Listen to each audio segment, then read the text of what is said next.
Tanyag na filmmaker ang pagkakakilala ng marami kay Peke Galiaga. Pero kapag kailangan daw ng inspirasyon ng direktor, isa pa palang uri ng sining ang kanyang binabalik-balikan, ang pagguhit. Ang may balita hatid ni Dano Tingpungko.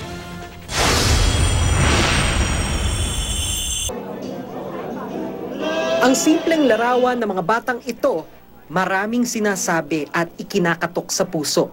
Ito ang mga obra ng batikang direktor na si Peke Galiaga sa kanyang kauna-unahang solo exhibit sa Serendra Bonifacio Global City. Kilala si Direk Peke sa kanyang mga pelikulang tumatak sa kamalayan ng lipunan, mula Oro Plata Mata hanggang Scorpio Nights. Pero ang kanyang sining ng lapis at papel mula pa raw sa kanyang kabataan at muli lang binalikan at pinagyaman. I started with this first because it was cheaper. But then when I started doing films, naiwan ko to. Pang-inspiration lang, once in a while, once a year, pang-hobby. Ang sentro ng kanyang mga obra, mga bata mula Negros, edad 12 hanggang 15.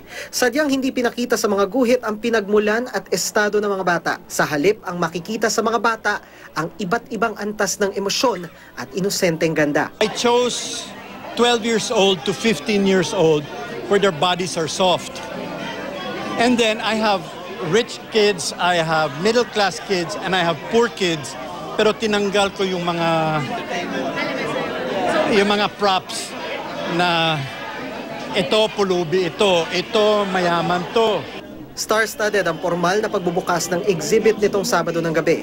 Dumating ang mga kapwa-artistang sina Jaime Fabregas, Tessie Tomas, Kule Desma, Edu Manzano, Gardo Versosa, Noel Trinidad, Richard Gomez at Lucy Torres Gomez. Kasama ring nagbigay suporta ang ilang mga alagad ng sining tulad ng manunulat na si Pete Lacaba, Direk Joey Reyes at Direk Brillante Mendoza. Ang magaling sa kanya, binalikan niya. Ang pagbalik niya, ang ganda-ganda nung tsaka kakaiba, no? Walang background, talagang yung tao lang. This came as a surprise because I never knew that he was into this other aspect of the visual arts.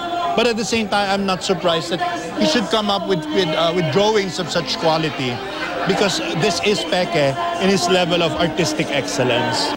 Ang panauhing pandangal na si Sherry Hill naging emosyonal sa exhibit. Thank you for the gifts you've given me in my life. Bravo. You did it.